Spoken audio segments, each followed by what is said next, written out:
It's Ivy Slater, and you're listening to Her Success Story podcast, a show where gutsy businesswomen share their success journey. Hi, this is Ivy Slater. Welcome to today's episode of Her Success Story. And thank you for joining me on our continued series on women leaders in the law. I happen to love this series. I love all of our series, but I get to connect with, I'm so lucky, I get to connect with all these wonderful, wonderful women who have built amazing organizations, careers, and are very, very committed to not just their jobs, but to making a difference. And that is pure joy in the people we get to know.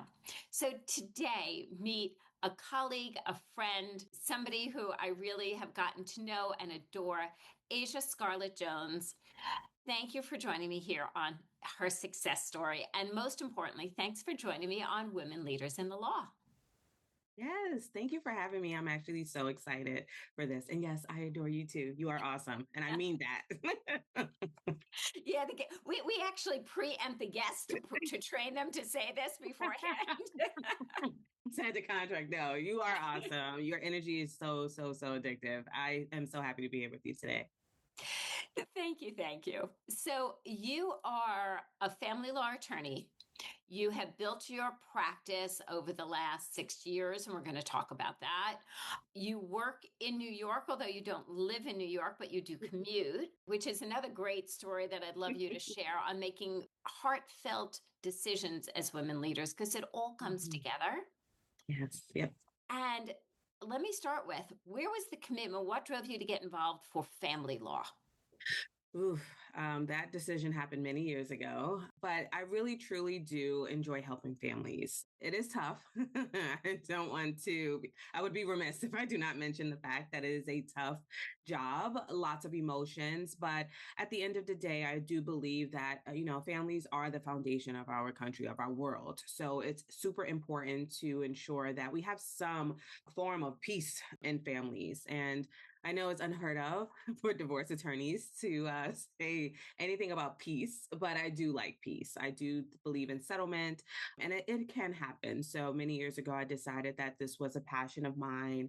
My parents are divorced, but they actually had a really amicable divorce. They get along a little bit too well for my liking, but I think that was the healthiest way to do it, right? If you're going to have to co-parent, you have children, you want to have some sanity in it. And that was a really, really great example with my parents. And I've experienced my own personal family law run-ins with my husband or just in my own personal life. So it is truly a passion.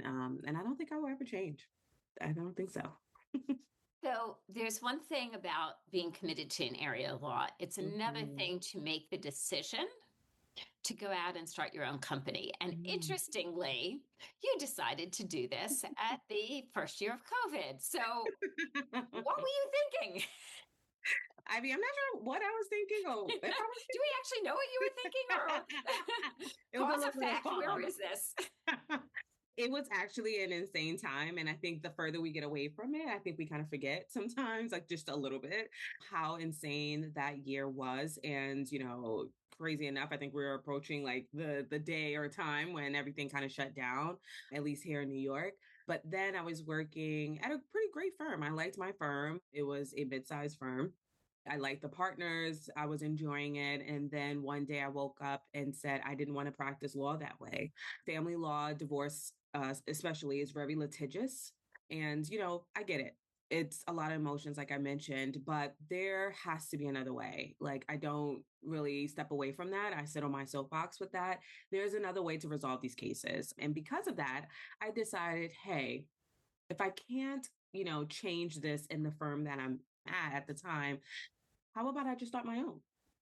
Why not? And I remember going to my husband and he's like, okay, this is a very interesting choice. We are in a pandemic. What is this going to look like in a pandemic? What is this going to look like for our family? How's this going to play out? Absolutely. Two children. I have two boys. My husband was, within his, work. But I think at that time, everyone was a little bit nervous. Like the world was shut down. The Like we were world waiting, was nervous. There was a so nervous nervous. energy everywhere in the world because it was an Absolutely. unknown energy. Like, what is this? Absolutely. We never lived during a pandemic. It was hundreds of years ago. So Absolutely. there's no like, oh, this happened like when I lived. I know. And it's going to stop this day and this is going to happen. Like, we just really didn't know 100%. And, being a leader I'm going to get to that later, but it is a strong passion of mine. And I just really felt like I could do it. So I did it. I quit my job. I was like, okay, I'm going to start this practice. And then I formed ASJ Law Office. And that was in October 2020. And here we are today. How did you start building clients? Because Mhm. there's one thing, under, and I'll use quotes like normal life circumstance. Okay, Yeah. so there's the relationships with the bar associations, or I'm involved in this group, or I joined a BNI with, right? Yeah. We do these things, BNIs and provisors and all these Yeah. things. COVID was a very different animal. Mm. What was your greatest resources to then start building that, what we'll call rainmaking or building the Yeah. book of business, but truly getting the clients that you could actually pay a bill? Let's call it bottom line what it is. It is exactly right. Like we have responsibilities. We are adults. And you know what, Ivy? The truth is when I walked out on my own, I actually started with one client that I had that came with me from my previous firm. Right? Woohoo! We Crazy. start with one. I started with one and I didn't look back. I just got up and said, okay, well, my best asset is myself, right? Like I find myself to be in these very interesting situations with great, interesting people. And before I was in private practice, I was a court attorney. So I worked side by side with a judge. So I had so much experience. I was in public interest. That's also a great experience. And I just started to market myself, hey, I opened my firm. Do you know someone who needs a divorce or has a custody issue or child support? And, it was such an influx of like, oh my gosh, you started your own practice? Yes, I know this person, this person, this person. And it just took So off. you reached out And to everybody you yeah, knew, like one by one. absolutely. One by one, I put it on social media. I didn't hold back. I sent text messages. I had so much pride in starting my own practice. I was like, I felt like everyone needs to know. I don't think I thought that I would get clients. I was just like, I gotta let everyone know. And then when I did that, that's what happened, right? Like the flow, you started to market and then you learn the clients you want versus the clients you don't. That's Well, how that works. right. There's getting clients, and then there's narrowing down of who your Yeah. ideal clients are and why they're your ideal clients and who you Yes. lean into working with. Absolutely, absolutely. And that was something that took me a while actually to really niche down. And I think that is a huge, huge part of the success of the firm is niching down with the clients we love to serve and not only like love to serve, but they want to work with us. So that's also super important as well. As you were growing, okay, now all of a sudden, wow, these people I'm talking to actually want to send people my way, want to send clients my way. Absolutely. When do you make the decision to start not just be you? Mm. You know, I think it's sometimes one of the hardest decisions we make, Yes. and it's letting go. What did that look like for you? You mentioned like the networking part. Like, so I used to be a member of Provisors. I did the bar associations. I did all the stereotypical things they tell you to do when you first start out, right? But they forget to mention like you actually have to build and nurture those relationships. Yes, you do. Right? That's super important. And then you get the hang of it after a while. You just, grow and meet people like how we met one another and it just becomes natural. But then I can only be in one place at one time. I do a lot. Don't get me wrong. Like I'm Oh, all over. yes, you do. I know you. I'm like, I know you. Yes, you do a lot. I will hang Let's up from also here. say you're a mom of a couple of boys. There you We have the go. husband, we have Yes, there's the yes, mommy, there's the wife, yes. there's the managing partner CEO, there's the attorney, there's Everything. the mom of two boys, there's Hats. the wife to the husband. I have so many hats. I have so many hats, and I sit on boards. I have tons of close friends. I go to events. I do a lot, and I realized I needed help. Like when I first started, I was answering the phones. I was the lawyer. I was going out to like the bar events. I was doing all the things, and one day I was like, okay, I need a vacation. So I took a vacation. And you know what happens when you're by yourself and you take a vacation? Your Nothing gets mind done. opens up. Right. And you're like, wait, guess what? I'm sitting on a beach and I'm like, okay, so nothing's getting done. What do I need to do? I feel like I have this idea, and you just like, it's like this interesting feeling. I think most CEOs and leaders can relate to that. It's just like you just want to do so much. And then the first thing I said is like, who do I hire first? And that's a path that's very unique, I will say. Some people hire another lawyer first, some people hire support staff. I, in particular, hired an executive assistant first because I'm all over the place and I needed someone to guide me to free up some of that time that I was like, managing my calendar. But it was a big decision. And as my team began to grow, and, we've had summer associates, we've had, law clerks, paralegal. We have had so many people come through ASJ law office. And those times I take so much pride because it's just like, wow, I am literally helping someone get to the next stage. How much of a blessing is that? And that is why I don't stop growing, because I feel like it's just my way of giving back. And everyone that actually has worked with me, they have gone on and do great things, because I think that's important. You don't like try to keep everyone, we want to, but they grow and they do We'd great. love everybody to stay with us who we love, but we also Yeah, want the best for, and we we want their do. growth. And Yeah. that's a differentiator in great leadership. Yeah. I'll Yeah. be That is honest with true. you. Yeah. Yeah. Yeah. Yeah. Definitely. I think it's amazing. And, I actually just got an email last night from one of my old law clerks who just passed the bar. So when you take the bar, you Yay! get admitted. I'm so happy for him. You gotta come back to get us to fill out affirmations. And it's just like that brings me great joy. It's like, wow, I'm happy I was a part of this journey with you. And that's seeing the win-win, the good for good. Mhm. Yeah, for sure. For sure. It's just a part of business. And I don't think I would want to do solo, like truly just me alone, no help, no one with me. Some people do it and I think it's awesome, right? That's how they build their practice. God bless them. I don't want to do all Yeah. that work.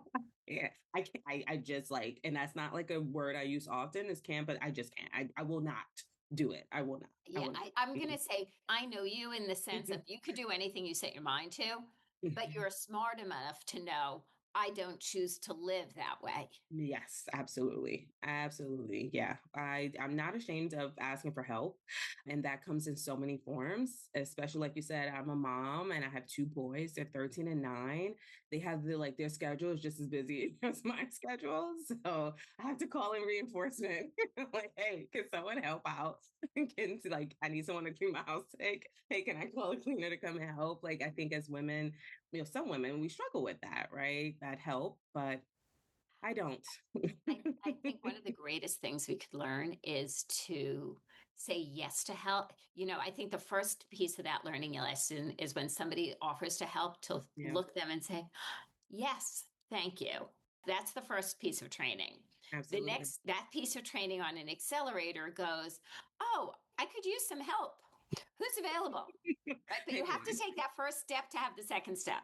Yes, for sure. For sure. And there's nothing wrong with that, right? Like No. you're building these great things and all the things that come with it, the responsibilities, the time and the energy. We should not run ourselves like paper thin.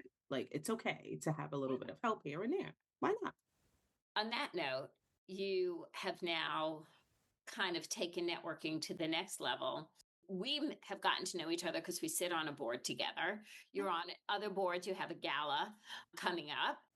What was your process in getting from, okay, there's the big networking group in the Bar Association, to then niching down into truly getting involved in a couple of organizations? What was your process and decision making on that? Yeah, you know what? Purpose. That was like a big thing for me. Like, what is the purpose? Like, my purpose and the message that I want to send. I think branding and marketing, we hear it all the time. You got to have a brand, you got to market. Well, like, I get it. but it is true. And it's very true, right? Like you actually do need that. And so, for instance, Women Own Law, which, shameless plug here, love the organization. And it just so happened that they have multiple chapters. And because I'm all over the place, it's very That important kind that of we, works in your lifestyle. You could it almost really does. you could almost attend on a train somewhere. And I have. And I'm sure you And I have. I had a board meeting for another organization that I sit on the board of, and I took it on a journey. Like, it happens. But the point is just, I align myself with things that mean a lot to me. Women owned law means a lot, owning my own business, having the resources. And I didn't make it to like this point. I didn't get here without help. The resources, just people pouring into me, other women pouring into me, just that support was just like unmatched. So Women on Law has that. And then that's one organization that I'm a part of and I sit on a board. But the gala you mentioned is Family Kind, another organization that means a lot, giving back to families. I truly believe that you can separate, you can divorce, you can get out. I'm big on prenup, so I don't want to get through that, but that is a big thing for me. But have those resources and you don't have to be so litigious. So Family Kind provides that. And I'm also a mediator in addition to being a lawyer. of course So you are. there you go, another hat, right? And so I sit on the board of FDMC, which is Family Mediation Divorce Council of New York. And again, all purpose, like I align everything, right? Like this is a mission. I like this. I support this. I will put my name and my firm's name behind it. Even if I lose a couple of hours of sleep, it doesn't matter because, someone was helped today. So that's all that matters. But it's not traditional networking. I learned a long time ago, you can meet 100 people and that doesn't mean anything. I love the idea of having like a conversation with people, going to lunch and dinner and just building on that. We all are kind of in this together in some way, some fashion. So why not? And then you just grow to know, like, and you trust that person. So if one of my clients needs something, I'm like, oh, actually, a guy, I know a woman. Here I you go. have a resource for A that. resource for you. And you start to realize that in of itself is like your superpower. So I focus on that and really build genuine relationships with people. And I think that's the best way to do it. I truly think it's the relationships that we build Yeah. in our careers, in our lifetime, that is the true definition of what success is. It's not how much money you make. Oh, It's not I could spin a top, I could spin plates and juggle and it's not all that. yes. It's the true Yes. relationships we build that when I hear or I know something, I can be a resource that I Mm, can, right? And when yes. I need something, there's resources. Mm-hmm. No, and it's all Absolutely. based, to me, it's that core of relationships is the golden Absolutely. egg, the golden goose, the whatever you want to call it. Absolutely. Absolutely. You never know what you're going to need and when you're going to need it. So let me ask you this. What has surprised you in this journey Ooh. of leadership, of managing partner to a law firm, of being the mom, the wife, the CEO, the managing partner, and the client relations person, and the person who, as we hang up, this is going off to court? Which I have court today, by the way. I know. A 15-minute court appearance this afternoon. Shockingly is, if you want something bad enough, you'll get it done. That surprised me how far I would go to get what I wanted. And I always knew like I had it in me, but this really stretched me. Definitely being a leader. Whew, like it's wonderful, fulfilling, stressful, a little concerning as well, like an emotion. But I have a strong team and I invest in my team because I invest in myself. And before we jumped on, I was mentioning I have a business coach, which I think that's also an investment in myself, I think which it's is one an of the most investment. important things. Absolutely, because I do not know what I do not know. And because of that, and I tell my clients this, right? Like, you don't know this. So that's why people hire me. So I do the same. And I felt like investing in my firm by hiring a business coach was going to help me become a better leader. So I step away from my business once a quarter to just focus on like the higher level stuff because I'm always in the weeds of everything. So when I'm, Aren't we all? yes, it's like you're in the thick of it. And it's just like your head is like, and it's like, vacations are great. I love a vacation when I'm not working, but this is more of let me pull myself out and set Yeah. like intentions, right? Like I intentionally want to, build out my legal department and strengthen, whatever is going on there, or like if intake should be stronger. So I'm really into it. This business thing is just like I wear it as a badge of honor at this point. So, As you should, because yeah, not everybody leans into right. learning to manage and grow a great business, or they stay in Absolutely. the struggle, or Yeah. it's that same thing of being able to raise your hand and say, hey, I could use some help or advice. Yes. Whereas Yes. I've got to figure this out my way. I'm going to do it. I got to figure it out. I got to figure it out. I got to figure it out. Yeah, yeah, you don't need to reinvent the wheel too many times. There's always someone who's either gone through it exactly as you have, or maybe something different. So I pull from everyone. I pull something from everyone I meet, and I think it works. It works for me. It's really good for business, and so outside of being a lawyer, I own this firm. Right, those are two different roles. Different role. So yeah, for sure. I just want to ask, because we are mentioning women on law in this Mhm. series, and we're interviewing people who are involved in women on law in various ways. Out of all the organizations, and there's great organizations, what drove Mhm. you to decide to get involved in women on law? Why did that become important to you? I think at first blush, I wanted to find something that was different because as like an attorney, you're like, oh, I got to go to the bar association. Like it's just that's what's drilled into you. Yes. Until one day I was like, oh my God, I'm just surrounded by a lot of lawyers and it's not as fun as I thought it would be. Interesting, but not fun. But Women on Law had like these really, really great events. This was a few years ago. I've been a part of Women on Law for a while.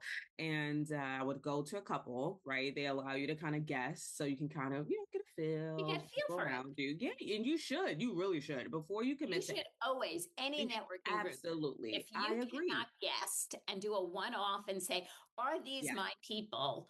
And like, I have a theory of, and I've gone to, I hate to date myself, a hell of a lot of networking over the years. If I don't try something and go to the new Yeah. things, which I enjoy, and I could walk in the room and like, this is a lovely breakfast, lunch, dinner, Yeah. cocktails, meeting, whatever it is. These ain't my people. And I'm not Exactly. talking about, oh, they're not going to refer me business. That has nothing No, to that's do not with it. it.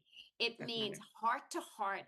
Oh my goodness. Oh, right, right. We have to pay attention, but I'm having so much fun talking to people because I'm finding the people interesting, the Yes. people valuable, the Yes. people to people connections. Yes. When I walk into something, I'm like, oh my God, I had the best time. Yes. You don't want to leave. Like it's just entertain. That's how the Christmas lunch was this past Oh my Christmas. goodness, you couldn't get us out of there. You could not. And I had to I leave. I was thought like, the restaurant was going to throw us out. I had to go. But it was just, and it's just genuine. Like you just said it. Like you just don't want to leave. Like you're just chatting, you're having conversations, and then you realize, oh, I didn't get to speak to this person, and I need to go speak to this person. Like it's just that. If your people are in that room in that space, you will feel it. And it's just like you kind of attract the same people in the same space. And it's just different. Like it's indescribable. And it just is what it is, right? Like it ideally, when I first started with Women on Law, like you said, is like you walk into the room and it's like, okay, I had the opportunity to guess and I did it again. And I was like, okay, a little bit of a different crowd, same feeling. So I was like, okay, Touche. Right. And I was like, why not? And, I love a hybrid of in-person stuff. And then you have like your virtual stuff. And then I just got hooked. I'm so hooked, Ivy. Let me tell you, right? There are two events on March 24th. My assistant was ready to like throw it out the window. I was like, I need to go to So am I both. going to see you? Yes, you are. I'm going to two different events, right? One in Philadelphia, the other one's in New York. And she's like, Asia. And I'm like, no, no, no, no. This is gonna be fine. I can do it. Because it's just so good. And like I just want to go. I enjoy it. I thoroughly enjoy it. You just have to be a part of it to know, but it is a good time, great people, great resources. You feel very like your cup runneth over, right? When you go Yes. to Women on Law events, at least in my opinion. I think so. No, I mean, I got involved years ago. Mm, This was a, I don't know if I ever shared this story, and I will now. I got involved years ago. A client of mine in Philly, who's not an attorney, who's in mm, the financial area, said, I heard about this new organization. It has your name written all over it. And I just met with somebody and I heard they're opening a New York chapter. Call them. You tell us to pick up the phone and call people, call them. So I did. And I went to this thing at Bryant Park, and it was a miserably hot summer day. It was sweating. Nobody was drinking. We were just downing water and melting, and nobody was leaving. Like nobody was leaving. When we finally all left, like I kept walking in the same direction as somebody, Yeah. and we just kept walking. I was like, no, we have to. So then we stood on the corner and chatted. It's the Yeah. quality of people Yeah. that, and I'll say whatever group it is. I mean, Asia and I are big fans of Women on Law. We've gotten very involved, both of us, because we're committed to truly being with good people. But find your organizations, Yeah, ladies and for sure. gentlemen. Yeah. Find your organizations and where Super you enjoy the people, because important. when you enjoy the people, getting involved is not so It's hard. easy. It's easy. It's not so bad. You feel very invested. You know what the organization stands for. And not only that, to your point, it's just like you go to one thing and it's could be any organization. You just know, right? Like it's not like pulling teeth, like, oh, great, I got to go to this event today. Or someone asks you to step up and it's like dreadful, like, do I want to? And it's just like one of those things, like, yeah, sure, I'll do it. I like it. I like that idea. Oh yeah, for sure. I know a member. I know someone who may want to join this, and it's just you start to build. Right. For sure. It's easy for me to invite somebody to something because I'm like, hey, I'm going. You want to come Yeah. and meet my friends? Not Yes. not Yeah. come and network. It's not like yeah, that there's that piece, but it's truly come meet some great people. Come meet some great women. So my last question before we come to a close today is somebody who's thinking of taking the big bold move of going out on their own with whatever the industry is, whatever the business is, and thankfully it is not COVID. Um, what would you suggest? Oof. What is your tip in making that decision and taking the action? I would really say you have to be very dedicated and have discipline. Mhm. It is a big step. It is fun, but it's scary. It is one of those things that you just won't know until you do it. Definitely hone in on your craft and pay attention to what your gut feeling, gives to you. That is something that, every day is my motto. It's like, what is my gut telling me? You have to quiet yourself down, right? Like actually relax for a moment. Anxiety takes over a lot when you own a business. Just like sit still and just think about it, right? Like that is like my number one when just a lot of people ask me that too. Like, do you think I should start my own firm? And I'm like, well, sit with it. What is your plan? Because don't just run out to just run out. Have some intentions behind it and really stick it through. And that will really get you far. Follow your gut, really pay attention and pour into not just yourself, but your business and definitely your net worth is your net worth because that is huge. 100%. 100%. 100%. Build those relationships, cross Yes. everything, meaning Yes. your kids, So friends, important. parents, to any organizations you're involved in, any religious group, everything. Well, Asia Scarlett-Jones, thank you so much for joining me here today on Her Success Story. And thank you for the leadership and the true modeling you do for so many of us. Thank you. Thank you for having me. Thank you. Thank you. Thank you. Listeners, this is what I say as we close the show. Take a deep breath in and enjoy it. From there, identify one takeaway from the conversation with Asia and I today. What is your one thing? Write it down somewhere and then make a commitment and follow through on the action from that takeaway. You pop in every week and you stay committed to an action every week. I promise you, you will be moving forward in whatever direction that is important for you. To your success, and thank you for joining us.